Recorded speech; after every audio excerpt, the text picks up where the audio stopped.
3, 2, 1, Tati! Alright, everybody! I love it.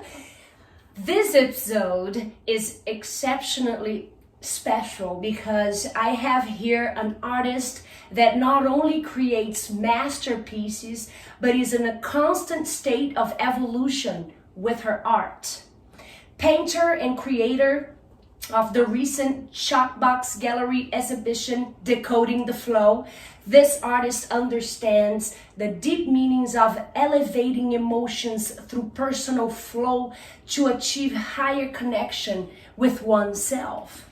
A visionary originator, thirsty for answers, hungry for life with a magical sense of colors, textures, images, and overall an artist with a personal growth that you can witness by admiring her creations.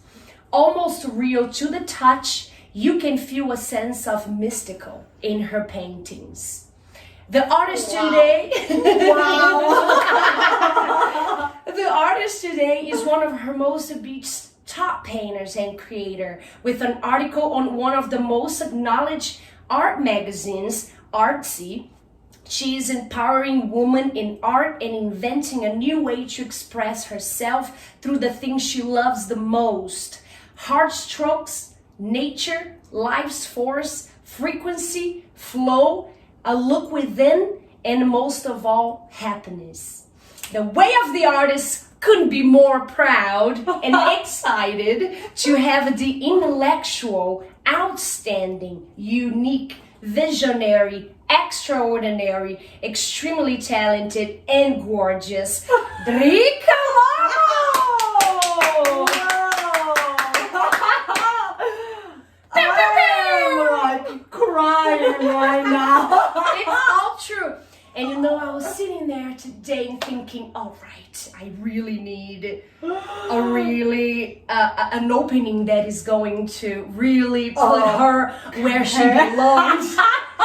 I was like, this is hard. I tried for like 3 times. I was like, can I hire you to be like my PR? Yes. Like, look at this. Amazing. That's it. I love that introduction, my friends. It's the introduction. Thank you. It's you. Yes. Oh, This my introduction gosh. I love opens up, you know, a little bit of all the topics we're going to talk about. Yes. Just the music lovers, listeners, and the art listeners, because music and art are in music, the visual and the sounds and the taste and the touch. I think everything, you know, from being a chef to a painter to a musician, it's all art. it comes from us. We're giving to people, right? It's from within. It comes from within us. Yes. Absolutely. And we give it all. We give our best. Give it all. Oh, you got it. I love it. So how's quarantine been? Do you hate it? Do you love it? Are you tired of it?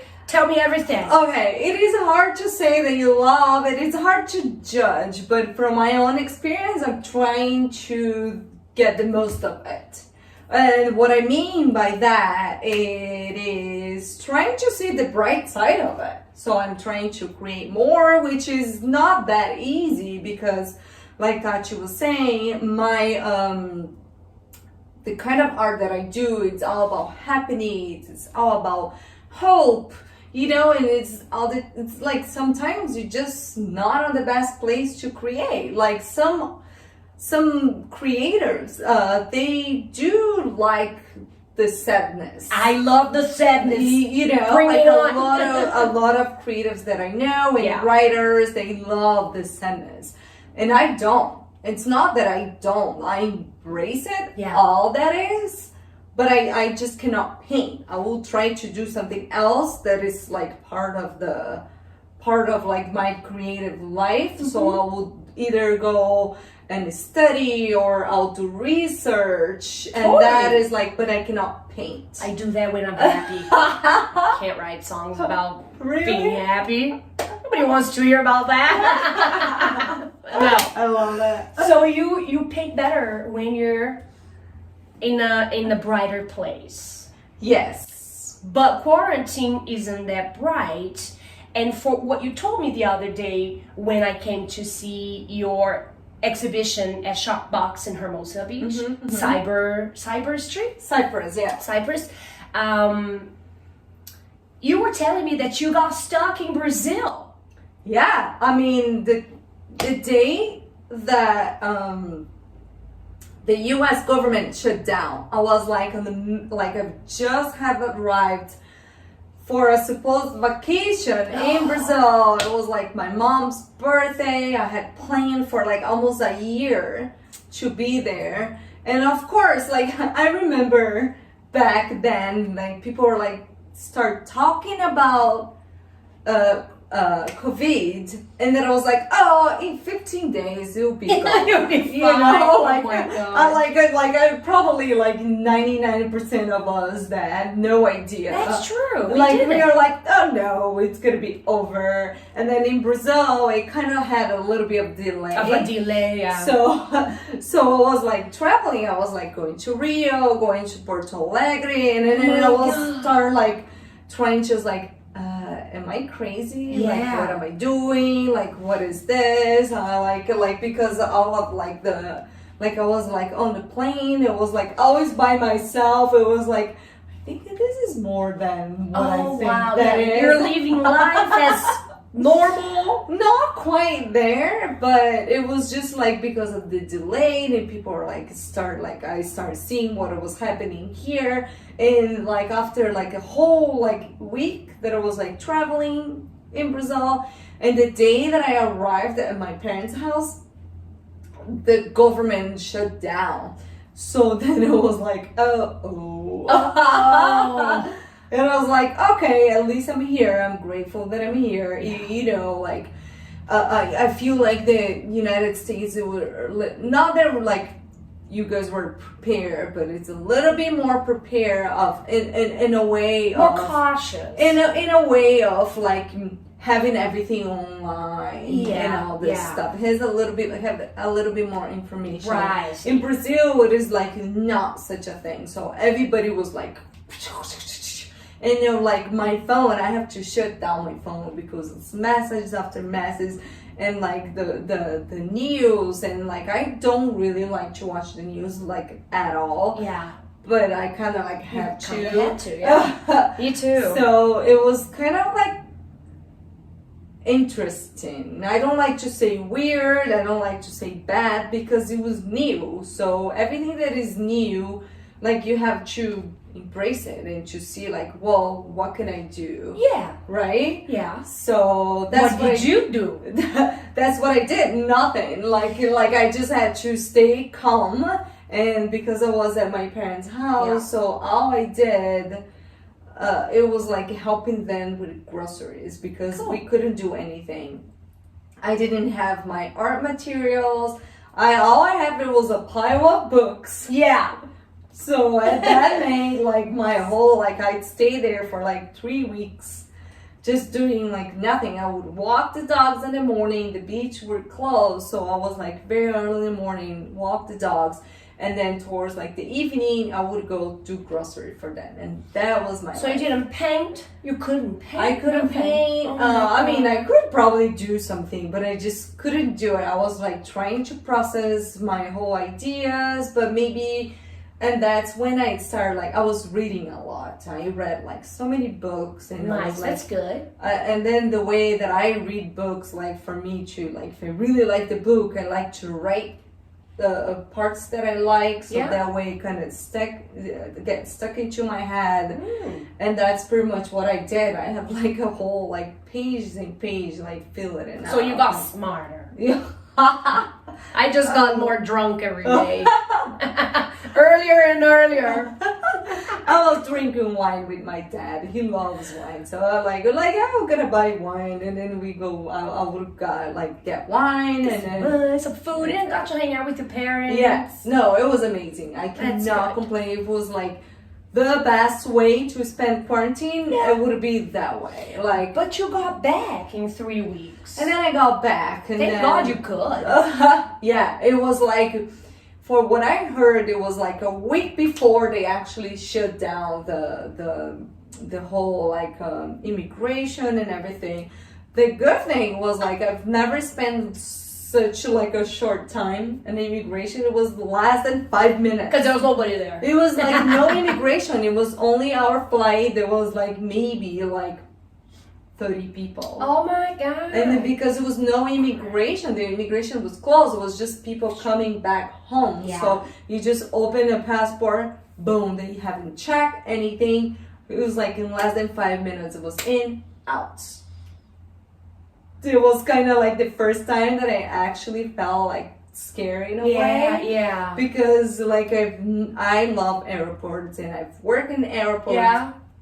And then like when I actually like walked in, it was like, okay, it's serious. It is like this is not like what I was thinking. I mean, Wow. it's not that I was thinking that was not serious. Yeah. It is just it didn't shake me in the way that when I had the experience of traveling back. Oh my god. So yeah, but so you came back alive with no COVID. No, it was everything fine. Everything was good. Yeah. What was your first order of business when it comes to, you know, what am I gonna do with my life now? Now I got all this time. Because I had my vacation planned, so I had a few commission works that I was working on it. So it was like about 3 or 4 commissions that I worked on it. Cool. So that took me like about a month to finish. And then I had that idea about the solo show that I was planning to do, and it was everything kind of sad. But after my commissions, I couldn't just like, oh, okay, I'm just gonna paint. You know, it was like I was doing the commissions because it was like something that I had to do. I'm sorry, but for who doesn't know, can you tell us a little bit about commission? Yeah, commission work, what is, it's like in a very simple way. It's a costume art made to order for the collector. So that's what like 90% of my work, it's through like commission work. Because people that love my style, they love the aesthetic, but they want something more specific. Okay. Made for them with the right fits for their room. Cool. So yeah. So you can do that. How do people get you? Did they go to dricalobo.com and order from there? You can just go and DM on Instagram, on social media, or I have the website dricalobo.com/commission. I'll put that on the video for you guys. And you can just request and ask information like, hey, I need a painting of me singing. You do that? Or like, or just say like, please contact me, and then I'll get in touch directly. There you go. Yeah, there you go. I learned that today when I got here, by the way. I thought it was... I don't have it open all year long because I have holidays and I have like a collection that I need to work, but now it's actually open for commissions, so I have a few slots available. So if you got something in mind and you want her take on it, just contact Drica at dricalobo.com, on her Facebook. Is it Drica Lobo? Drica Lobo Art. On Facebook and Instagram and Twitter. There you go. Okay, so then you came back and you were waiting a little. You had to do all this commission work. Go ahead. So and then I did all this commission work, and then I had to in mind the artwork, the solo show. But I was like, I'm not sure if I'm gonna do it, because after I was done, like once I was done with the whole like commission thing, I couldn't paint, because it was like, oh, okay, like when you're busy and you make yourself like get like excited about your day and you just do it, and then once like you don't have you have to kind of like, okay, so what's next? And then it was about the solo show. I was like, I'm not sure if I'm gonna do it. I don't know. How did the solo show come to be? Was it? Do you look for these things? Are they offered to you? Yeah, I mean, I think it's a little bit of both. Shockbox was where the solo show happened. just recently. Yes, it was my first solo show. I worked with them in a few like group art shows. They're incredible. They're amazing. The last show that I've done, it was next door at Resin in 2018. So once I was done with the 2018 solo show, I already had everything in mind because I just love it. Yeah. I say that if I could do, it's like you throwing like a big concert. Yeah. You know, I always For have a me, different album in mind. if I could only do solo shows throughout my whole career, I could do this twice a year. I have no Wow. problem because I love it. I love it building. It's almost like I would compare to like building like an album or like a concert or preparing, because you kind of have a whole like concept that So many goes around Totally. with it. And I just love working with that. And then of course I choose like titles and like that has like everything with my whole heart, and I love that the I'm name. like so involved. Yeah. And yeah, And that has a very profound meaning that meaning. describes the whole thing Yeah, in exactly. one title, right? Yes. Totally. I think I'm gonna call my next album Nothing to Lose, because I just keep saying that a lot. Yeah. But I have nothing to lose, so I'm just gonna go for it. I'm gonna go for it. I love the name of your exhibition. Yeah, and that is so funny because Decoding the Flow. I was reading a business book which has nothing to do with Artistic. with the actual decoding the flow, that the meaning that I put I into see. the solo. But I just love the term. It was the first time that I got the name of it before everything else. Yeah. So once you do have the name, people usually, like some people put the name after everything that they've done it. Right. For me, it works the opposite way. I find the term, sometimes just reading something and then you're just like, oh. That's amazing. I mean, you have to be so present to the moment for you to realize, that is something there. Yeah. It is not just like paying attention, but you kind of have this feeling. This, You already know. Yeah. Yeah. So that exactly what happened to me. I was like, oh, okay. I love that. So having that in mind, the decoding the flow, it seems like because I'm so aware with everything, like my idea started building in, it took me 2 years to have everything settled in place, because right after the end of my 2018 solo show, the name was There's No Planet B. Nice. It was totally different, but it was kind of like once I finished that and I was reading that book, right after it was like decoding the flow. So I just started seeing everything that I was reading, that I was seeing, like photos, and everywhere that I went, It came to you. Kind of came to me. Amazing. And because I was so into it, the name and the idea and the subject, that it kind of like I was just putting everything in a whole pile of ideas. I love that. Yeah. So I was just like, it started showing up things. It was like, I want this, and that. So I have a really clear vision and a million ideas. It just goes. But once you do have a million ideas, I think the best part is like, oh, okay, so how are you gonna make everything make sense? Yeah. So how It makes sense to you because you're crazy, and then you go, okay, not everybody is as crazy as I am. I need to make No, this. it is just like you need to put all of your ideas in a way that will make sense. And because of an art exhibition, you need to make visually sense. Right. And then what is that called? Like a curator. You need to curate it.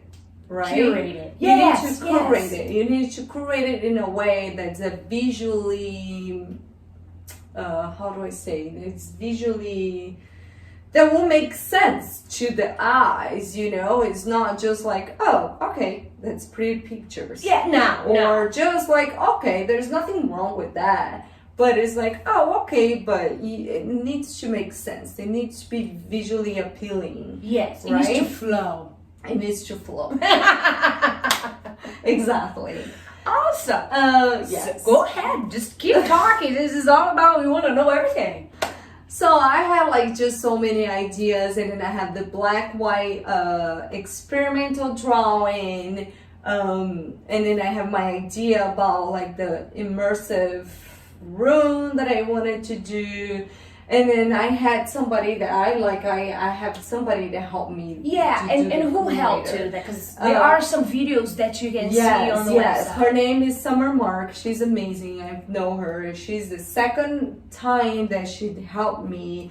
She's like the number one person that I go with when it's like something creative and visual. Like she's done so much with me. Like we collaborated so well that I was like, Sommer, you guys understand each other. Yeah, we work so well together. There's like, okay, you need, and then now she has her YouTube channel all about design. So I was like, she was towards like the beginning, and it was like, can you please help me? Yeah. And then she was like, of course. So it was like, we are like, make it a way that she was still able to do her stuff and then help me, and it was amazing. And not only the gallery, she helped with the gallery, but she helped you with your room. Yes. And it's also on YouTube. You guys can check, and it's on Drica's website. You can find all these videos there and stay in touch with Sommer. Sommer Mark. Yes. It's from SM Creative. SM Creative on YouTube. I'll also leave the link for you guys. Yes, it's amazing. And then because talking about quarantine before the solo show, I finished the commission, and then I look around my house, my apartment that I had planned to remodel everything, but I never had the time. And then with quarantine hits, like before I decide to do the solo, I was like, I'm gonna change the floor in my bathroom. So I decided with the floor, and then after a month, like my whole apartment was like upside down. Oh my god! And I decided to change everything. And then in the meantime, Sommer, she just had started her YouTube video with the design. So I asked her, I was like, do you want to do my room? Yeah, and it looks amazing. Yeah, so she helped me with the room. And then after being like a whole entire month like busy with like construction, renovation, and it was amazing. And then after that, so I got busy. Yeah, you did. Yeah, I think a lot of us are finally doing what we always wanted to do. Yeah. Right. Yeah. It is a really, like I always say, you can choose to be sad, or you can always choose the bright side, right? And like it was a very interesting time that we can just look at inside of us say, what is missing? So that I think for like a lot of people was the time that they could start the business. Start a YouTube channel, start painting, start singing, and start doing whatever that they always wanted to do and never had time for it. Yeah. So that was the time. And of course, it's not like the bright side for everybody, which is so understandable. Yeah. Like, I think this is so such a delicate moment that we cannot judge. We just have to understand and have compassion for each other. Yeah. But some of us really got into the momentum of, okay, it is now because I need the time and I'm just gonna do it. Yeah, it is now. That's my whole thing right now. It's now. Because when I start working again, it's not gonna have time to do all the things I'm doing right now. Like this podcast. It never even came across my mind. And it's amazing. Until quarantine, Yeah, and it's incredible because once I saw that you started the podcast, I was like, whoa, this is so Tati. It was amazing. Thank you. If you guys don't know, I know Tati for what? 15 years. 15 years. Long time. It was right when I moved here. Wow. Yeah. And I know Tati for that long, and I remember going to your concerts, like little shows. And I was doing my art, my little art. Yeah, we were starting together. Yeah. Oh, it's so special. And it's super special, so that's why this is so special right now. You have no idea. You have no idea. No idea. There's a key here, you don't know. I scared her. Anyway, going back to decoding the flow, there was a side of you there that I had not seen before, which was the black and white. You know, which always started with Martians to the left, humans to the right. Tell us about that, because she did tell me this stuff when I came to visit her, but she's gonna have to repeat it all. Okay, Martians to the left, humans to the right. It was the title of a painting that I had to create because I was invited to this art show. There was a created art show. It was actually an art challenge, and for you to be able to win, the curator needed to walk inside the room and not recognize your painting. Yeah. So that was the whole. They could not know it was Drica's painting. It was made by me or any other the artists that were like part of the challenge, right? And then we have to like the title was given to us. Cool. I love that. So it was like, okay, so I had the direction. I need to go against of what I normally known for. And then if you don't know me, Drica Lobo, it's all about colors and bold colors. It's not just like it's bold colors, bold like strokes, you know, and like happy, textures, colorful texture, something very that will impact the room. Yeah, it will. I'm gonna walk around her house later with the camera. So then, once I accepted the challenge, and then I got the title in my hands. It was like, okay, the challenge is to not be recognizable, and Martians to the left, humans to the right. I do have something with planets and moons that it is already part of like my work. So for me, it was kind of like, okay, I have that connection right there. Cool. So, but and on the other hand, like my mind was like, any other type of media that I choose, either it's a watercolor because I do acrylic paintings.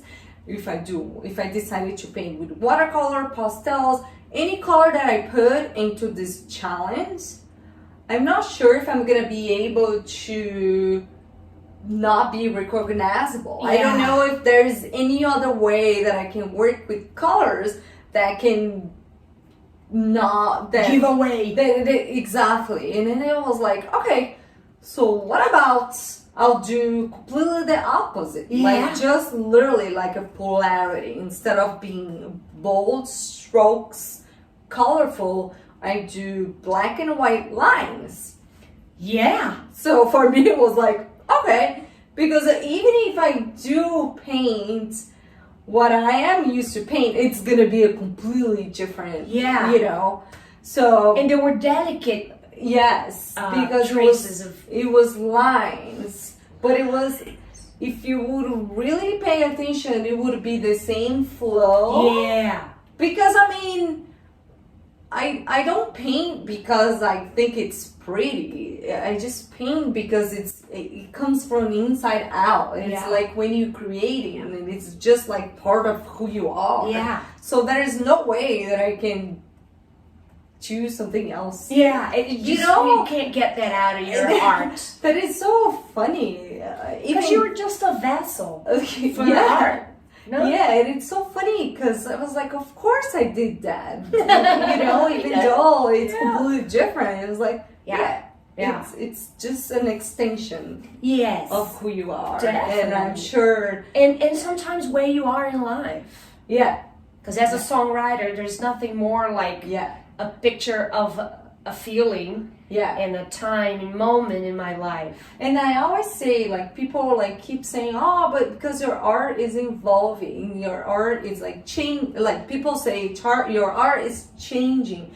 And I always say your art is evolving because your life experiences are different. Yeah. People who are interacting, like the problems that you're having, everything is evolving. Like the world, the whole universe is evolving. And of course, your art just go with it. Yeah, definitely. So like your art is an expression of yourself, yes, but also surrounding by your life experience. Yeah. Oh yeah. So, yeah. And that's the way we perceive to what's going on. Yeah. I love that. At least for quarantine, as artists, at least we have that escape. You know, we can actually like create an escape. Yeah, and a lot of people that didn't create before and just had the idea, they start doing the things that they wanted to do. Yeah. So if there's one thing that was good in quarantine, it was definitely like putting that creative energy out. Yeah. For worse or for better. Like, I don't care, I just need to let it out. And nothing to lose. Here we go again. So when you start, so you made Humans to the Left, Marshes to the Right. So then, and then it was so different, my own brain used to it. Then I asked the Mike, who's the owner of Shopbox. He'd done some art critiques in LA, so I was like, maybe I'll just ask Mike because he's a cool person. And he's an artist himself. He's an artist himself, and he's familiar with like my work. Like I've been doing some group art shows there, and I was like, okay. And he embraces the uniqueness. He loves the artists getting out of their comfortable zone. That's all about the Shopbox. So I asked him, I was like, can you please just critique this art for me? Yeah. And he loved it. And I loved it too. Because it was so different, but you could still see like a little bit of like the same flow and the same thing. So he loved it. And that's how the whole art show started, the whole like solo show started. It's like, but on his mind, he was like, what if we just do all black and white Shopbox Drica Lobo? It's gonna shock everybody. And then I was like, yeah, right. And then you created all of these other pieces, right? It wasn't the whole art show. It ended up not being all black and white, but you did create all this stuff. I did create like it was 16 new drawings. Wow.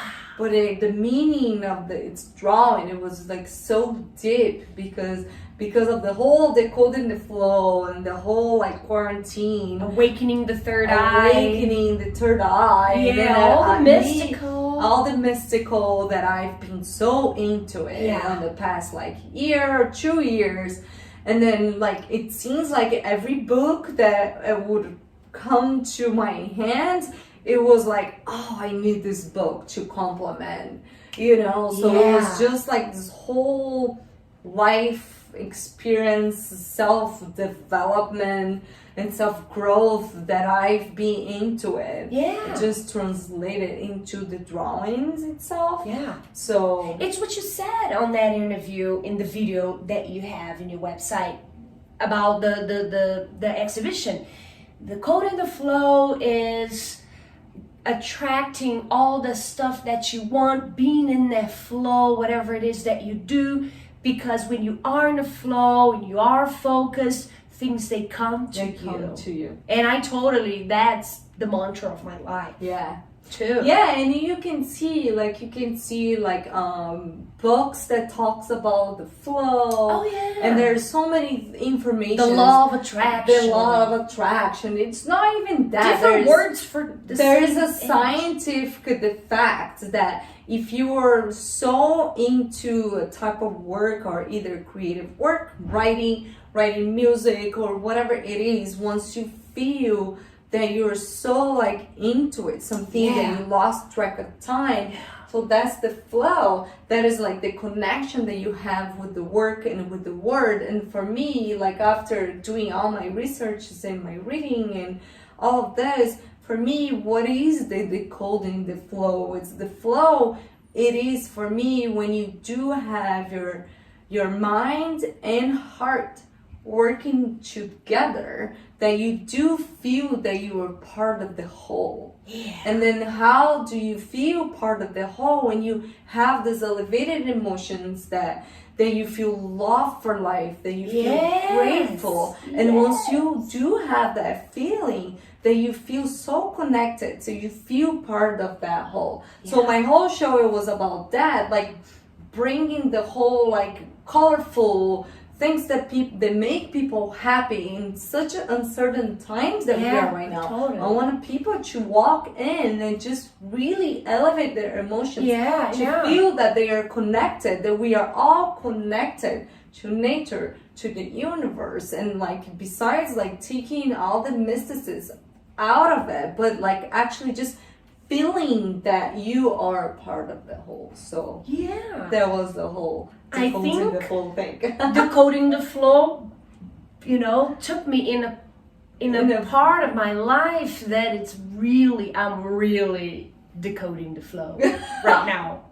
I feel so happy that I get to be home and create music and work on my craft, not only singing but playing the guitar, learning more. I always wanted to learn more, you know, because I'm always, you know, curious, we're always working in a restaurant here, and then we're like, gotta pay rent, you know, and then you have roommates and you have like all this distraction, you have a relationship. Oh my God, got rid of all of that, including the boyfriend. Life is wonderful. The more elevated that you get, the less bullshit that you accept. Yes. Oh, definitely. So you start getting like, okay, this is working a little bit. You start getting more unafraid of things. And you more start courageous. Being unafraid of being alone and like being yourself and like, no, if you think that I'm less than what I think I am, then get out. Yeah, independent. Sometimes people feel that they need certain people in their lives because that person is gonna take them here. So they're not happy, but they're not only in relationship, but in business partners, you know, and all that. And then when you're like, I'm not afraid of not needing this person anymore because I'm in such a flow that I know I'm gonna be okay. But it's also like, it takes not only courage, but it takes you to know yourself. Confidence? Enough. You need to know yourself enough. You need to value yourself enough. Like I've been, you know me, I've been in relationships after relationship after relationship, and people that it wasn't even good for me, but I kept doing it because I wasn't feeling worthy, or like I wasn't feeling like good enough to be by myself. Isn't that a terrible thing? It is, but it happens with most of us. Oh, it happens all the time. All the time. It happened to all of us at least once. All of us, your friends, with everybody. Yeah. Until you really looking within yourself. You don't need anybody to, of course, I'm not saying that we all need to be single. No, it's not that. That should be the cherry on top. For the self-love, for the like knowing yourself enough, knowing you're worthy, your value as a person. It doesn't have anything to do with your relationship. No. Right? And accepting that it's going to be okay if you're on your own. That it might be different from them having this incredible business partner, but that you hate. You know? You're like... And I feel like you're going to have a successful relationship once you when you get to the point that you do have that value within yourself. Yeah. That you know who you are, and then either the person is gonna come to edit, or so you gotta embrace it, not just a partner relationship, but anyone that you'll be involved in your life that will add it to your life. Yeah. And not take it away. I know. And then take you away from your flow. Exactly. You're like, I don't need this. No, and then you get smart enough, like, get out. You don't have to wait 3-4 years until like, oh, okay, I don't think this is not working. You're like in the second minute, you're like, psh, get out of here. Oh yeah, you don't even accept the person to walk into your life. They don't even gonna come. Exactly. Because you're just such in a good like vibration, right? And you might attract someone that is like more than you ever thought that you could find nowadays, you know, with the way people are these days. And you find some, because you're such an amazing person right now. You feel so amazing, you feel so elevated. And then that person comes and it's just better. Yeah. But they're not taking it away from you. You've had these kinds of relationships because I know you for a long time, and I had one recently where my work and my ethic as a person that works for myself was too much for them. You know, it was like, I don't know where you're going with this. You're 33. What do you want? I'm like, I'm just getting my groove right now. Get out of my back. If you're not gonna help me, don't atrapalhe me.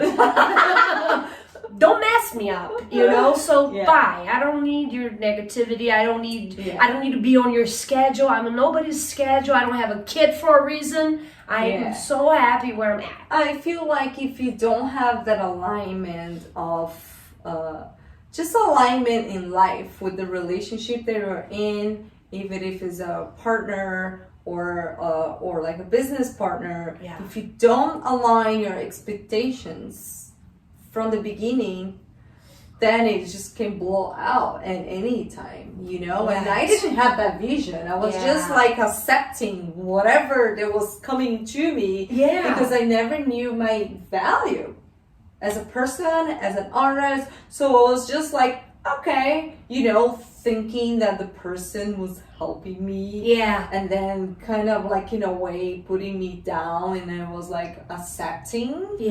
Tá ruim, mas tá bom. And it's like, now it's like, no. See, I used to be in a relationship a lot when I was younger, and I'm getting older. I'm like, why is it harder to be in a relationship? Because I have more standards, because I'm okay.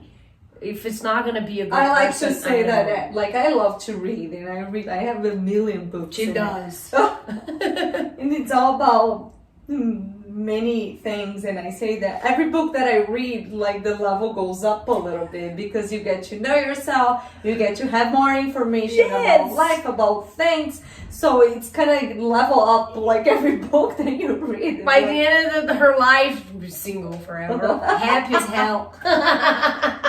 You're fine with that. I am. That's why they make cats. People like us. We're happy. When we get really old, we should move in together, amiga. Decorate the house, and I can sing for you all day. Be great. Singing, paint, cats, drinking wine.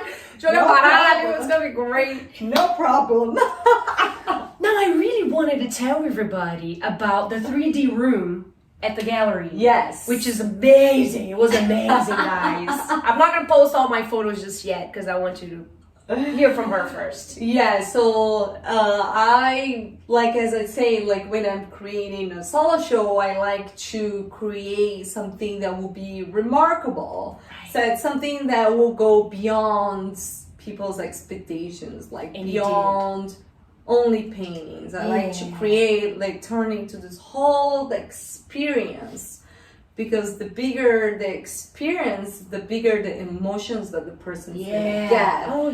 You know, and then the biggest their emotion, the more the person's gonna be able to remember and to connect to my message. To get into her flow. That makes sense? Yes. So that way, and then I like to create this whole, like, 3D experience that you be, like, immersive into the art. This whole art, like, so I create this back room that I call the daydreaming room. Cool. Which the person would feel like the idea was the person to feel they are like inside one of my paintings. So I did this big like wave strokes, like this big like subatomic walls. Subatomic walls are the best. Yeah, because it's all about, we're all made up of energy. Everything that we see is all energy. Totally. So all the subatomic walls and the huge like atoms that I did on top, of course it was... Yeah, the atoms made out of pom-pom. It was just incredible. And the subatomic wall was also pom-pom, pom-pom. Yes. And they were coming off the walls. It was the craziest thing I've ever seen. So yeah, it was kind of so crazy. creative. Yeah, it was. And the waves, you know, and the waves strokes, that were made with like with wood that I did. It was all handmade, all like one by one. How much fun is it that? was amazing. I had a blast. And everything sparkles at some point. It's amazing. The waves have sparkles on them. Your moons have. And you were able to have all of your five senses, your most known five senses, human five senses. They would be able to smell, to see, to hear, to touch. Yeah. So, and then to taste. And yeah. The taste was the most interesting. It was like, what am I going to do with the taste? Yeah. So I ended up having like gumballs. Yeah. That people would have to take it. It was so cute. And it came on this little... It came as a little part favor that you could take home with a little like...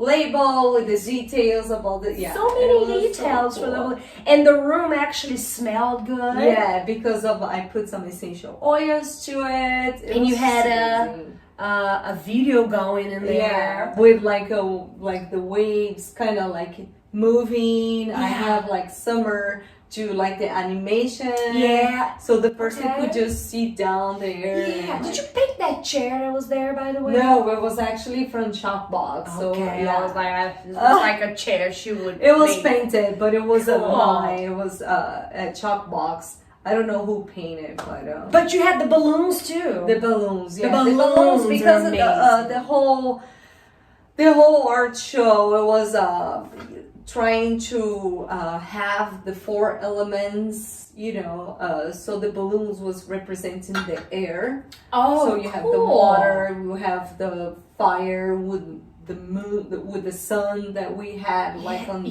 front. The air. What was the other one? The fire, the air, the water. And don't ask me. You're the artist here. I think I told it now, but I just like. But the you have no. That's a different. No. Air. The four elements: the fire, the air, the earth. Done.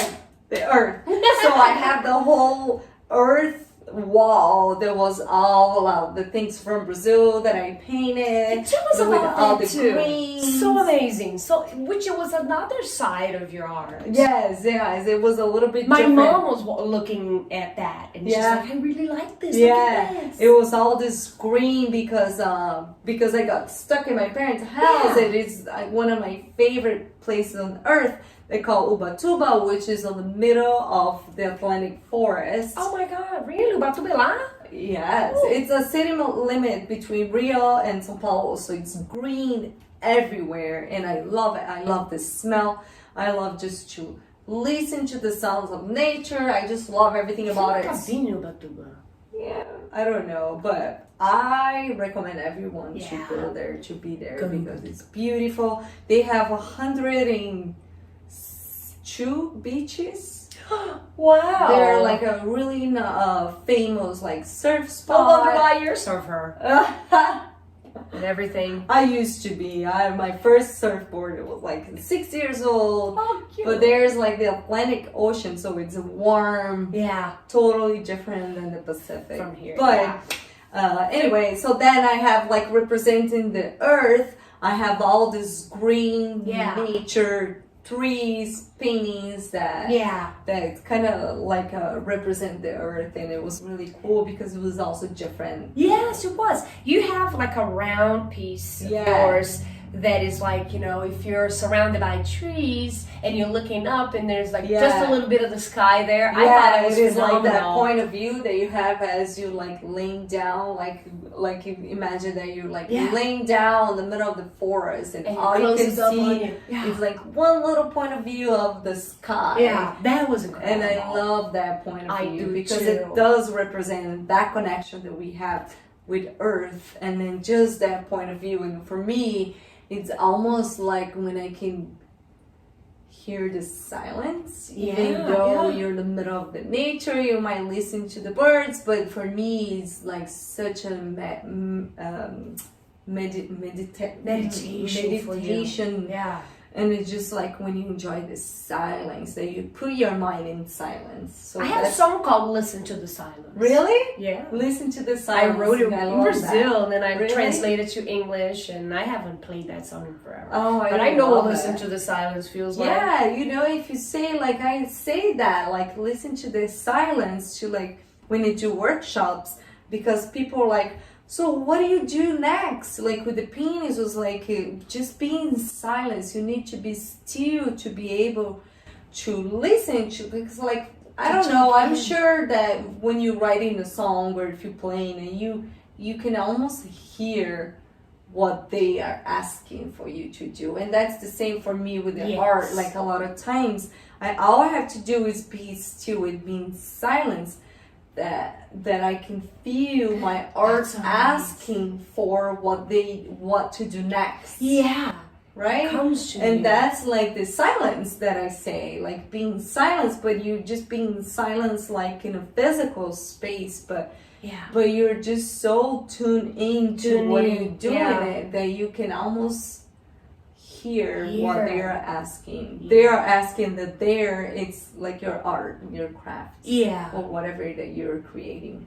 So how did it all start for you? When was it that you were like, oh, I love painting. This can work. It's a long story, but I'm gonna try to be short. I say that art, it's always been part of my life. I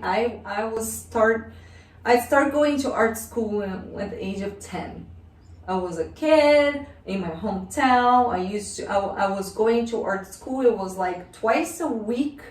And my first art teacher, he was this old man. He was the cutest. I was 10. He was probably like 75. So for me, it was like, you know, he was like you're ancient, man. And he started, and then I remember that he passed away after 2 years, and it was the first person that I kind of felt like missing somebody that lost, and I had such a great respect for him, and he was like an angel. He was your mentor. He was my mentor, and then like after he passed, like we have the other teacher.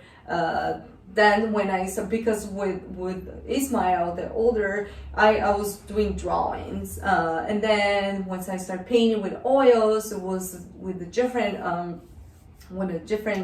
professor, but he was also a little older. And then, you know, but I've never, back in the days, like, and then people never told me, like, oh, you can actually make a living as an artist. Oh, nobody ever told me that either. You know, I don't know if it's because it was in Brazil or because it was like the lack of, or back in the days of the age and the years that we had like no internet, like no much of experience with such a thing. You know, like it was either you're gonna become like a lawyer or a doctor. Yeah. It was all like this, you know.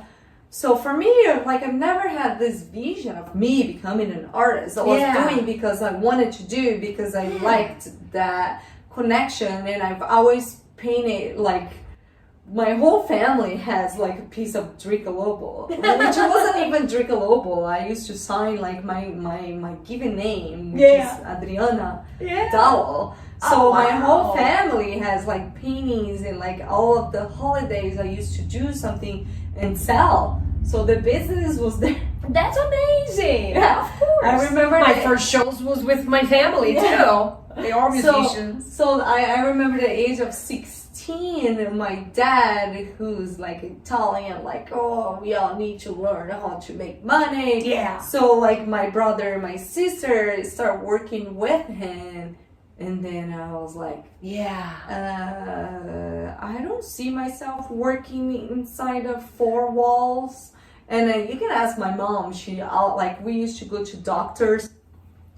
And then I used to always say, like, how does people work on the middle of four walls and stay there for all, like, you know, I have this with this bright light, stable environment. Yeah, I totally get Which is nothing wrong with that, but for me as a kid, it was like, so I always knew that I didn't have a clear vision. You didn't know what you wanted, but you knew what you didn't want. I didn't want. Yes, exactly. Yes. That's important. More important than anything. Yeah, that's what it directs you. Like, if you know what you don't want, you kind of like end up looking for what you want. Yeah. So for me, it was like I had this vision. So, okay. And then I remember like my brother and my sister started working with my dad, and then I was like, what am I gonna do? And my mom was like, what if I like, why don't you just do commissions? So she started like contacting me and buying like art supplies for me to paint for her friends and for my family. That's a good way to start. That's so cute. So I was doing that. And she did that for you.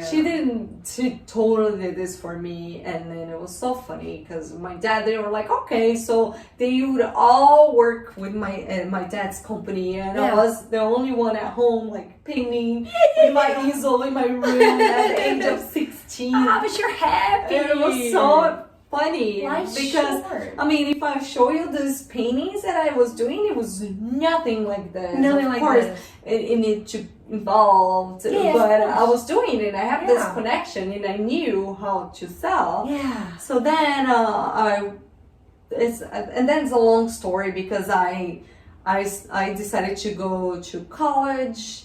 So I decided to study journalism. So I was a journalist for many years, for like 5-6 years that I worked as a reporter. I work in newspaper, TV, radio. Did you continue painting?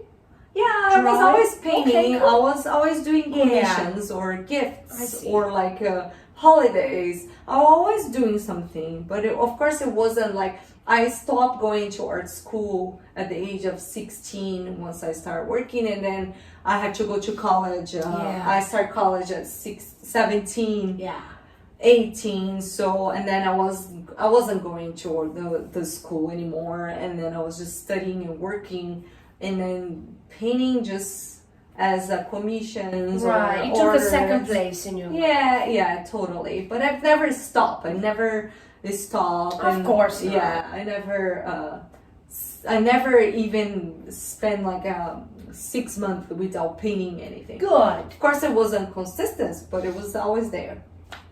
And then I graduated and I decided to move to United States.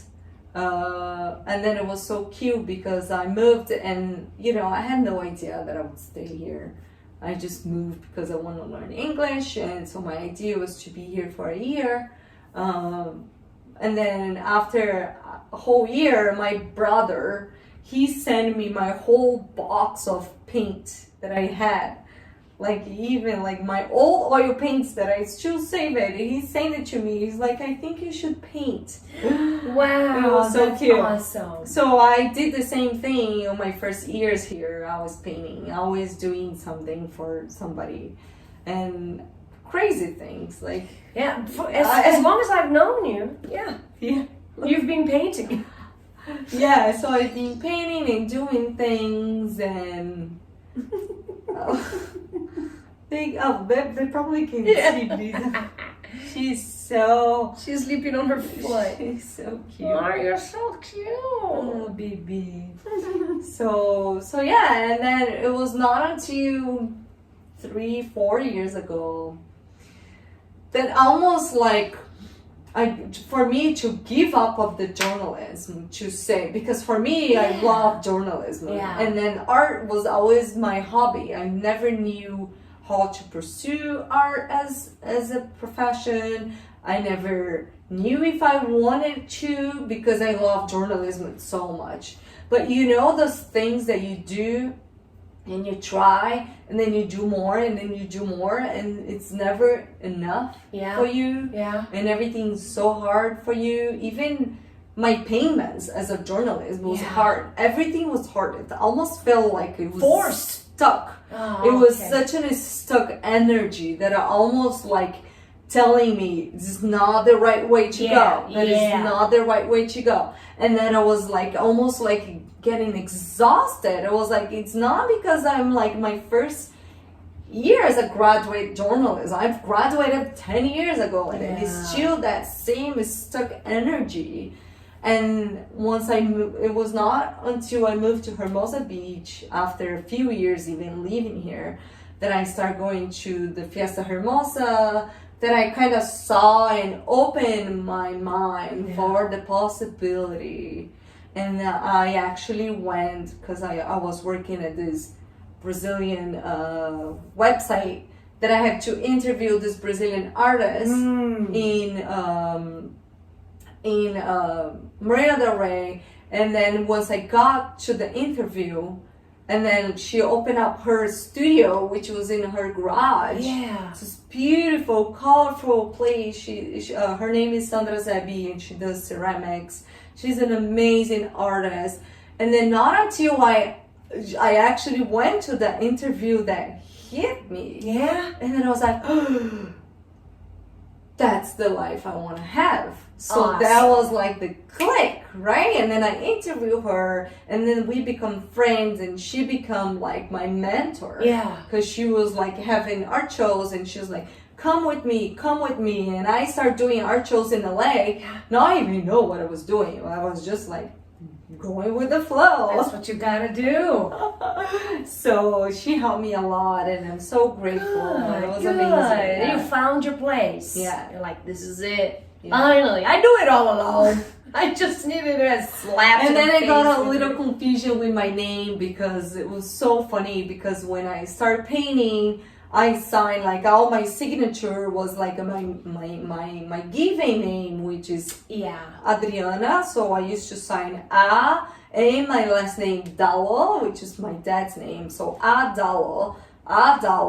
And then as a journalist, it was Adriana Lobo, which is my name. And then I moved to, and then my nickname is Drica. Drica. So once I started painting, and in my first art show here in LA, and it was like, it was so confused. It was like my brain couldn't think. I didn't sign any of my paintings. I didn't sign. And I was like, I'm not Adalo anymore. I don't want people to think that I am like pretending to be another person. And it's like, but I also, Adriana doesn't match, because nobody called me Adriana, and here it turned out to be a longer name, like Adriana. And I was like, no. And then it was so funny, because I was so confused. I couldn't sign. I had 20 paintings hanging, everything. All of them was blank of my signature, because I had no idea.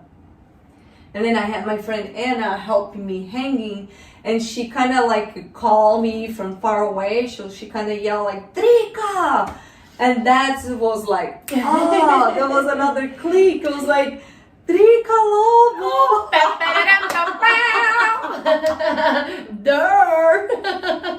It was so obvious that I think after that moment that it was like, and my whole life changed, because it was almost like a identity crisis. Totally. And then I was like, how am I becoming an artist if I don't even know what name I'm gonna use?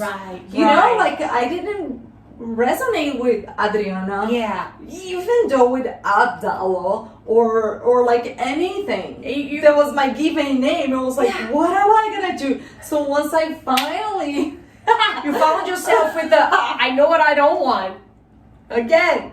but I don't know what I want. And then Drica, once I finally realized the Drica Lobo. Yes. And it was perfect. Because Drica, it's so common in Brazil, but not here. No, and then you're Drica, right. it turns like, oh, exclusive. Drica. No, it's not. And then you picked up the pencil and DECODING all the 20 paintings you had. Oh my gosh, that's so funny. That's amazing. That Good is so, for you. And that is so funny. Today, my this friend of mine in Seattle, she sent me a photo of one of the paintings that I gave it to her. It was so funny. It was like a spiral. A sparrow? Yes. Sparrow. It was a sparrow, just like DECODING the FLOW. But I have the signature like old days, like Dalo. But on the back, and I say from the Brazilian Drica. Oh. And I was like, what crazy. It was there all alone. I was like, that is crazy. And she just showed me today. I was like, whoa, wow. What a long journey. So how come you, yes, definitely, huge. I arrived at Tatiana Erse. I don't know if it's going to be Tatiana. It works for now. Yeah. I like Erse, I guess. Yeah. I'm called Erse. But anyhow, how come Seattle? Did you live there? For 2 years. Okay, and you did tell me you had some exhibitions there. Yes. It was interesting because my whole United States experience, I have no idea I want to live here, right? For me, it was almost like a 20 years old that want to explore the world. Yeah. I didn't plan to be here. My whole idea was to learn that language for 1 year and go back to Brazil, and that was my plan. That's it. No expectation. No expectation. But then I moved to Atlanta in Georgia first because I had some people that I knew that we grew up together. So for me, it was like what I knew. You're going to move to a place that you know people. Yeah. So just to make connections. And so I went to school there. And after like a year and a half, I need to figure out about my visa because I wasn't going, I had to stop taking school because it started getting super crazy. And then either have to graduate or even have to do another class. So, and then my friend was like, oh, there is this Brazilian steakhouse that's opening in Seattle, and they're gonna give work visas to whoever it's gonna go because it was such a specific type of work with the Portuguese and all that. So it was like a no-brainer. I was like, okay, let's go. But again, I was very young. I didn't even Google Seattle. I have no idea. Sounds nice. I had no idea. The only thing I knew was close to the water. That's it. I was like, oh, let's go. Let's go. But it ended up falling in love with Seattle. Yeah.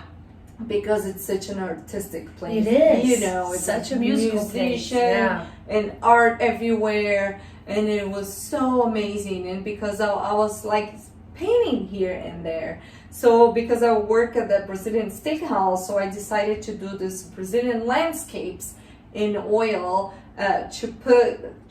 for sale at the restaurant, right? And then so I was working there, and it was this, and then I wait on this guy, and he was part of the Brazilian culture in Seattle, and he asked me, I waited on him, and he asked me, he's like, so do you know any Brazilian Brazilian artists here in this area? And I was like, yes, me.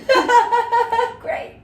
Yes. He's like, really? Because I'm looking for somebody, because we're doing the Brazilian Day in LA at the Space Needle, which is such a big place.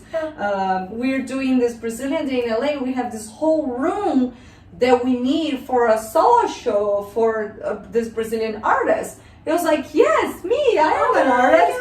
And then he was like, really? So how many paintings do you have? So I show him around a few 5 paintings that I had at the restaurant. I was like, this is all me. He was like, beautiful, but how many more paintings do you have? 50. And then it was like, how many paintings do you need? And he was like, I don't know, to fill up a room, like 14, 15. He was like, yeah, that's exactly what I had. I had nothing. It was like, when is the show? It was like after a month. Get to work. So I literally get my ass off to work. Yeah. Because I couldn't lose the experience. No, I that cannot. was I'm just your gonna chance do there. it. Yeah. So I just work. Wow. And I was going to school and I was working at a restaurant and was painting. I just worked this whole entire month. It was amazing. It was so cool. Yeah. But again, like this whole like series that I did, the art exhibition was named Colors of Brazil. Cool. So it was all Brazilian landscapes. It was all painted in oils, which is just turned even harder because it's totally different. Acrylic dries very quick. You can do it and it's in 1 hour it's gonna be dry. With oil, it takes days to dry. Because Seattle, it's such a cold space, and I was living in a 1-bedroom apartment, and it's cold, so you cannot have an open windows, you know. To dry, yes. And because I had to paint 13 paintings in a month, so I was working in 13 paintings all at the same time to be able to start and finish in a month. And dry, And dry. So this whole entire month I was surrounded by oil painting and smell and windows closed. Then I ended up at the hospital. I was gonna say passed out because it's inhaling all that. Because I wear contact lenses. So for me, I thought it was because I was sleeping late because I was going to school from 8 to noon. I was work at the restaurant like full time from like noon, like 1, like lunchtime, dinner time, getting home at 10:30 and paint until like 4, and then doing everything again. But you know, I was fine because I knew it was just for a short period of time. And I was young, I didn't care. You can crank it up. But because I wear contact lenses, I like after the show and everything, I shut down my eyes. I could not open my eyes. I have to have my neighbor take me to the hospital. And then I never realized that was the oils that caused that. I thought it was my excessive use of poisoned your of my contact lens. But anyway, and that's why I switched for acrylic. If people ask, I don't want to die. I miss oils, and then one day I'll probably go back to it. But couldn't you like do it in the open air an hour at a time? I could, but it was I almost have to learn how to paint again to be able to do the work that I do in acrylic. Yeah. And I just fell in love with it. It's a lot faster, and you have a lot of more vibrant colors. Okay. So, and then I literally have to learn again how to paint. I am sure you're gonna do it at some point. But because knowing you, maybe my next solo show it's gonna be oils. Who knows? I know. I talk a lot, huh? No, I love it. I wanted to talk about that golden moon you have that was sold because it was on your website. You guys can purchase her art through her website too. If I already said that, I'm sorry, I'm saying it again. They're all there, and you have the prints. Yes, I do have canvas prints, which is it's a great option for if you don't really, not that you don't care, but if you're a broke ass like me. It's a more affordable, but you're still gonna be able to have art from local artists and support the artists. And print is still a really nice way that you can enjoy art itself. It doesn't really need to be original art, but it's just an option. It's super affordable. You can do gallery walls, and I do it on canvas, so it's a high quality, and everybody who has it, they love it. It's a great gift as well. It is for any, like I have two different sizes. A great gift. You can get gift cards too on the website. Yes, you can. Yes, you can. And I wanted to talk just a little bit about the textures. Can you tell us a little bit? Yes. Please tell us about the sparkles at some point. It's amazing. Texture for me, I'm 100% sure that it came from the oils, because the oil is such a thick paint with the oil that for you to be able to achieve the texture. And because I paint my whole life with oils, and that's how I learned, I have the texture that I think every paint needs to have the texture. But then when it comes to acrylic, which is a water base, it's way more flowing. But the texture that I ended up achieving, it comes from my experience with the oils. And then because like I don't know if you're gonna be able to see it, but some of my wood or my rock, I ended up using my own like recycle paint, because like there's no such a thing of having to throw away a pile of dry oil paint.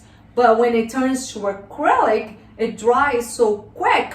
And then once I switched one to another, and then I started seeing this acrylic being wasted in my palette, because once it's dry, you cannot put a water, put it in a microwave. Put it in no, you can't. It's gone. And because of the oils, I have such a heavy pour, and I love to have that abundance of paint. I'm not gonna be like, and then put it more, and then put it more. So I just put it a lot, and ended up drying so quick that once I started seeing, it was like having to scrape from my palette all this acrylic paint.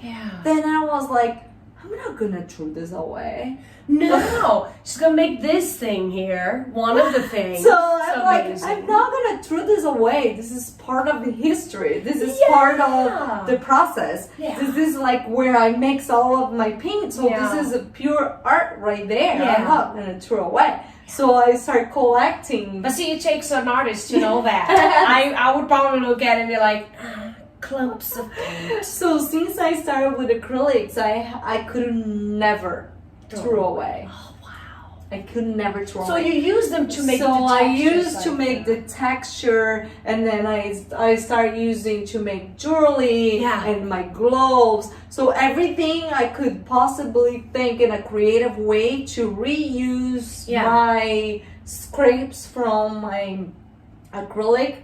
The mirror I did it. The gallery has all gallery. So amazing. Yeah, because for me, at the specific installation with mirror, it just represents the connection and the abundance, almost like going in the sand, right? If you look at it, one grain of sand, you can just feel abundance. Yes, and the connection with everything. So that was the representation that I used. Yeah, and you use not only the sparkles for the moon, which you were telling me that comes in the paint. I would never know that. Like, so what do? Do you just throw sparkles in there? She's like, no. It's like dashes of glitter in the paint. And I was like, this is amazing. I love it. And then you have on the waves too. Now tell us a little bit about the see-through paint, or however you did that. There is some of your paintings under the pier that you can see under the water. Yeah, it was a reflection. Yeah, that's amazing. Is it a different kind of painting? It was like an it wasn't an experiment. I intend to do the reflection because that specific painting, it was part of the 100 years of the Manhattan Beach Pier, right? And the exhibition called Perspective, which is all about my paintings, because I love paintings under the piers. Yeah. I mean, it's very, very usual to see photos of under the pier, but it's not always that you see a painting under the pier. Yes. That's why I decided to do it, and I also love perspective. So once I saw, oh my gosh, look at this. She's like, hey, talk to me a little bit. She's like, I want to be part of that. Paint me. Yeah. Oh, baby. Sorry. So So for me, perspective, it was like, okay, I already done under the pier, which is one point of view, one perspective. So because it was perspective and it was all about perspective, I want to do a double perspective. Yeah. So that's why I decided to do the reflection of the perspective plus. Yeah. So I had the perspective of the regular horizon, and then I want to have the reflection to have a double perspective. So it was just something new that I did. It turned out to be amazing because I managed to do like in a way that was surprising to people, and it's like I've never seen that. Part of my work, I always like to bring something new. You know, and then a lot of times I always do like one little thing that's like new that would surprise people, and like the involving way that I always say. You're making me sneeze. I'm kidding. It's always Probably. three. Probably. So the Manhattan Beach 100 years 100 years? 100 years up here. Wow, was that an exhibition just for that? It was at the Manhattan Beach Art Center, which was kind of sad because nobody knew that with quarantine, so they couldn't have people at the gallery. They only did like a video on online. So it was a recent thing. It was so recent. It was right before my solo show. Like right before I even had to remove my painting before. But it was so beautiful. And then I'm pretty positive that it's still online. Available to see. It was like a group art show of local artists and photographers that all about the Manhattan Beach Pier. It was just an amazing show. I was so grateful to be part of it. It was so close to your art too, right? It really spoke to you. Yeah, totally. That's amazing. Yeah. Well, perhaps they will, redo it after. Yeah, I'm not sure if they're open. gonna be like the 100 years again. 101. This year doesn't count. Right? Yeah. Got it. But they did an amazing job. And then once I came to pick it up a painting, I was like, oh my God, it was like beautiful. Yeah, it is beautiful. Yeah. Just like everything you do, but not only the pier, but the moons. You have such a talent to paint a moon. It's like the real moon. It's like a photo of the moon, but with textures, it is beautiful. Yeah, I think the moon started because I wanted to bring the texture to the moon in a way that when I'm obsessed with the moon. Yeah, and every time I look at the moon, I feel so connect. Right. That I feel like the texture, it is a way that I found to bring the viewer closer to the moon. Definitely, yeah. So just bringing that texture that you can see the texture, I feel like that would just bring you closer to the subject. And it does. And then bringing the shrimming and the glitter. Yeah. It is just a way that And the size. There's this one picture, it's not a pier, but it's, what do you call it? It is a pier. Is it a pier? But it's not under the pier, it's above. Above. And you still have that perspective. Yeah. And it's dark, and you can only see kind of half, and the other is that one called my attention right away when I came in because I'm really you do have the pink, like just as lightly in the back. Yeah, because everybody say like, oh, but this is different. Again, that is a different because every art show, everything that I participate, I try to bring something new. Yeah. To surprise. Yeah. But you still can see that that's for me. Yeah. But it was this super deep blue. Yeah. Dark blue. Yeah. But you still have that pink on the horizon line, and then instead of seeing under the pier, it's almost like looking from above. So I'm all about perspective and point of like a horizon line and point of view, having a direction that people is gonna look, and then kind of the eye of the viewer is gonna flow to a certain point. So all of my paintings, it does have that. And and again, like the texture that I use for the rocks and for the wood, because I built from my recycled paint, that turns to be almost like a sculptural. Yeah. So if you look close, it's almost like a sculpture on the middle of the canvas. Yeah, I right? told her I wanted to touch. Yeah. I'm one of those people that go out and want to touch things. And I let you touch. Don't take me anywhere. No problem, because the more that you touch and feel, the more connected you feel to the painting too. Oh. So I mean, nothing better than the moon, right? yeah, I love the moon. But see, that's where the whole dark and sad works for me. It really achieves, it brings out this thing on me, and maybe it's a musician thing. We're all real all the time. I don't think that We're happy is down. people, but I feel really dark when I write. I just feel like the down part, it is just probably a moment that you just more reflective. Yeah, it is. And then the moments that you're so into it with yourself, you're just so much more reserved with your own feelings. Yeah. That I feel like that's the moment that you kind of concentrate and you're just so within trying to figure out your own feelings. Yeah. Then that's the moment that you want to put it out. That's because it. when you're happy, you're busy being happy. Yeah. You're not thinking about reflecting about why I was so happy. No. And also I feel like there's something about this sadness that is beautiful. Yeah. That is like poetic. Yeah. There you it is. know? How would you paint sadness? I don't know, like that specific painting that you liked that was the dark and the deep. Yeah. That was on the worst moment of my life. And then I had to paint that. And so it was like super dark blue, almost like black. And the moon is huge. And the moon, it's huge. It's literally gold, this big. it's red. But it has one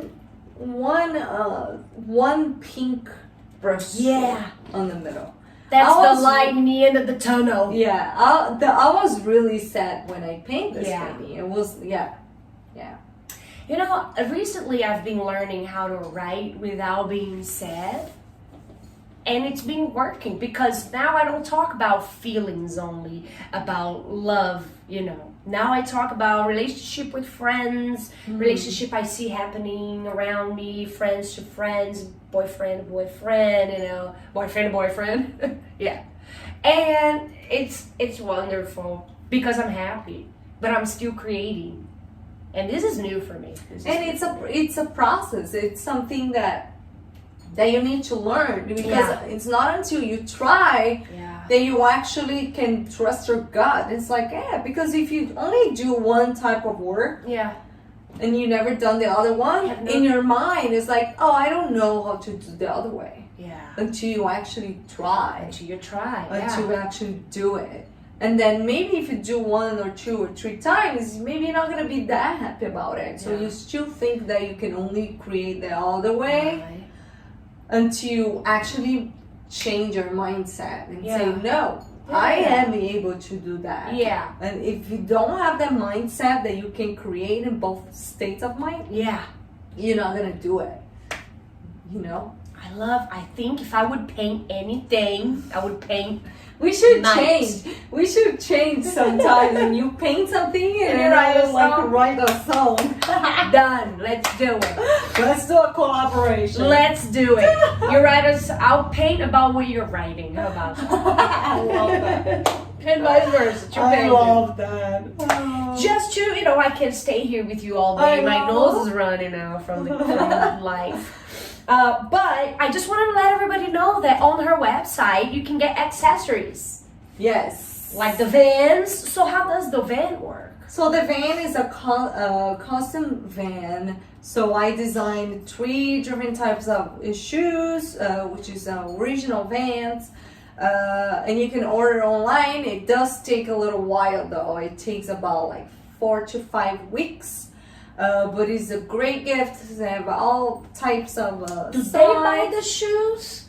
send it to you, or no, do you on my cover website everything? it's a printed. So if you order on my website, I'll order from I us see. there. So you order for you. There's another option, but it's just gonna make you confused. But if you do want a original painting in your vans, it's not on my website. You just have to contact me. I've done it and it's beautiful. All you have to do is buy the white vans, and then I will paint it on top.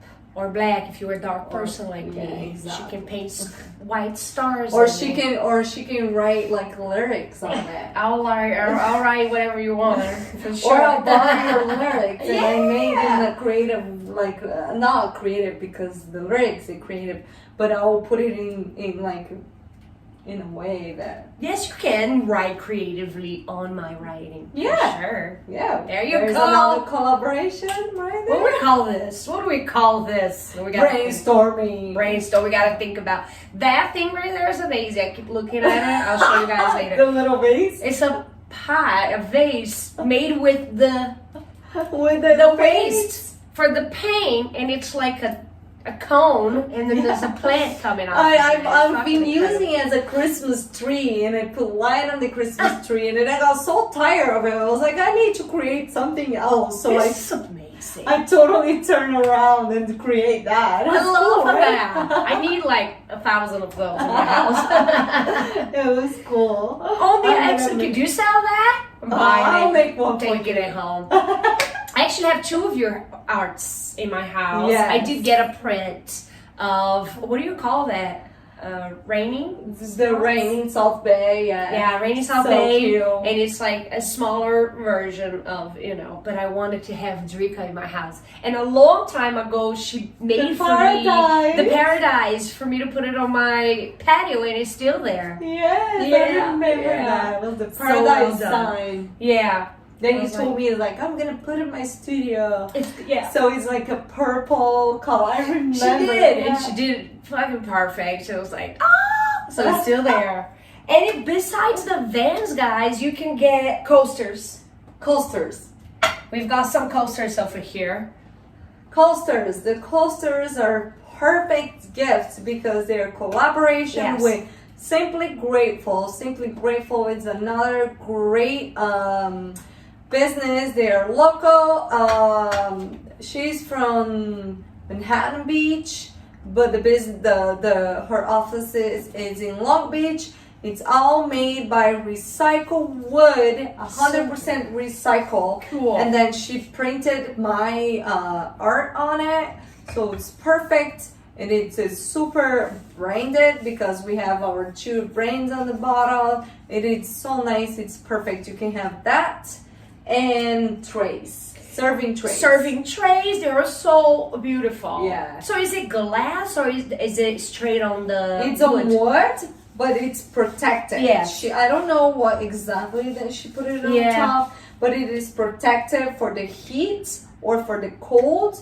If you have ice or if you have a hot tea, it's not gonna slide. Okay. It is just perfect, and it's easy to clean. It's just amazing. It's super cool. And also totes and pouches. Yes. And wooden puzzles, people, with her art on it. How incredible is this woman to create work like that, and like options for you to like give as gifts for you to help the people, the artists here in the South Bay, and for you to just have really good art in your life. Yes. I feel like creating this different products. It is just a different way that you can access art without being specific to original art. It's just more accessible. It's perfect for holidays. It's perfect for gifts, and it's just a nice way to still have art in your life, like you said. Yeah, it's awesome. It really is. I'm gonna show you guys later. Just keep watching. Her house is incredible. She's got a little kitty. Hi, mommy. She's amazing. Let me see if I just got her. And of course, you cannot not mention that your studio is here. Yeah, my studio is in my garage. which is perfect because I can hear the ocean. It's on Hermosa Avenue. I can see the ocean, and it's such a great vibe. Do you paint with your door open? Yes. Yeah, good. Unless I really, really, really need to focus because there's a lot of like traffic and people. Yeah. So if I have a deadline, which I normally do because that's how I kind of work with deadlines, I kind of have to wait on, and I really like to work when it's dark. Yeah. When it's I was gonna ask, do you work at distraction. night? Yeah, yeah. I try because It's more calm. I do love to sleep, and I love to have my 7 hours of sleep. So I try to skip the later night, but sometimes it is necessary, and I love it. Sometimes I paint completely overnight. I have days that I will get in my studio at 9 p.m. But this is all planned. It maybe will happen one time in like 3 months because I cannot have this lifestyle anymore. Maybe when I was younger, but now it's like, no, I love to have a nice. I've been sleeping early too. Yeah, I like not that early, but I don't like to stay up all night. But we used to sleep at 3 in the morning. Now not. Always. Yeah. Always. No, I used to sleep 6 a.m. I like a lot of times I go to the studio at 9 p.m. and sometimes I'll be open the garage door at 8 a.m. like completely switching gears. And okay, you can work one night like that, but next day you don't just ruin your whole day, but you ruin your next 2 days. Yeah. And I like to have my days kind of like normal. Yeah. Even though we're 28, you know, we sleep. If you're in the 20s, yeah, but I'm not. We are in the 20s. I'm not that anymore. So it's like, okay, I'd rather the latest that I sleep is like 1. Yeah, me too. And then quarantine changed everything for me too. Yeah. Let's see if I have it here. Awesome. Yes. Oh my gosh, I need that. That you the introduction. Wow. And I'm known for my introduction. Wow. It is amazing. It made me cry. Oh, good. Thank you. I got what I needed. Tears. Do you want to just close out by telling us how amazing and like how excited you are to be at Artsy? Yes. Because it's a big deal. It is a big deal. Yeah. I mean, Artsy is a website that is an art platform that you can sell, but it's one of the most popular websites. I thought it was a magazine. I'm sorry. You were on Create magazine. Create magazine. A lie is all a lie. Okay, fix it. Create magazine is a very exciting too because it's an international magazine. It was actually my first international magazine. Wow. I had featured twice, and I love their work. I love what they do. I've been following them, so I'm a huge fan. Cool. So Create magazine, they're amazing. And Artsy is an art platform that you can buy art around the world. And to be there, it's a little bit more of a creative process because you can only be an Artsy through a gallery. So Shopbox, they're amazing because they have a really good, how do I say?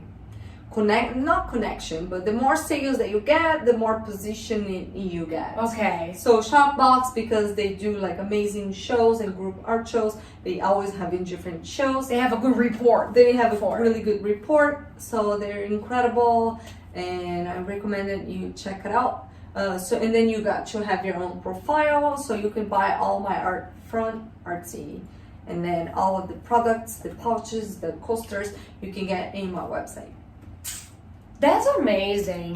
Or if you're local, you can just come visit my studio. Yes, you can. I've always told you I wanted to come and just like get drunk while you're painting. It's don't mind me. We don't getting drunk anymore. Liar. But like, she bought a wine. She's like, I don't know if I'm gonna drink. That 10 years ago, we were getting really drunk. Really drunk. But you know, it was the time to do it. Drica, thank you so much. Drica Lobo. Tati. Muito obrigado por Thank tudo. you. I Você é cannot tell you amazing. how many times that I went to Tati's concert. I'm gonna just obsessed and I'm a huge fan. I Thank love you. it. I'm a huge fan of your work. I'm so proud of you to see all of your accomplishments because it's pretty huge what you're doing. And you're doing it all on your own. Yes, we all have help from people, but it's all in your head. And I'm sure there's books coming out. Is there? Yes. Yes? There's All booking right. coming out. Shit. Now it's all over. Decoding the Flow book is coming out Awesome. before the Yay. holidays, so stay tuned. I cannot Cool. tell more because it's on the process, but Yeah. it is coming out. Decoding the Flow book, where you're gonna be able to have all of the pieces that were on the show, so you can print it and have it like frame, and also all of Decoding the Flow behind that is like Yeah. all of the words. All the words about the art, how to understand So stay what's tuned. going on. Stay Yeah, tuned. okay. Stay tuned. Is there like a new exhibition in mind? Yes. Yes, of course. I don't have the name for it, Silly question. but I don't know exactly what's gonna happen. But Yeah. I'm gonna try to have a solo show at least once a year. Cool.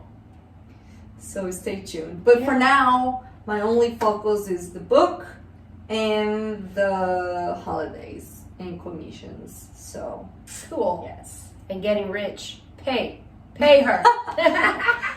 More than that, spreading the love through Spread art. the word. Yes. And thank you so much for watching The Way of the Artist. Drica is our first episode actually recorded in tape. And we'll see if this is gonna work. But thank you so much. Thank you. You are I love wonderful, it. amazing. You're gonna kill it. You're gonna be famous. And this is gonna be my way of, bragging about it. Have a good night. Love you too. Muito obrigada. Obrigada. Yay, The Way of the Artist. The Way of the Artist.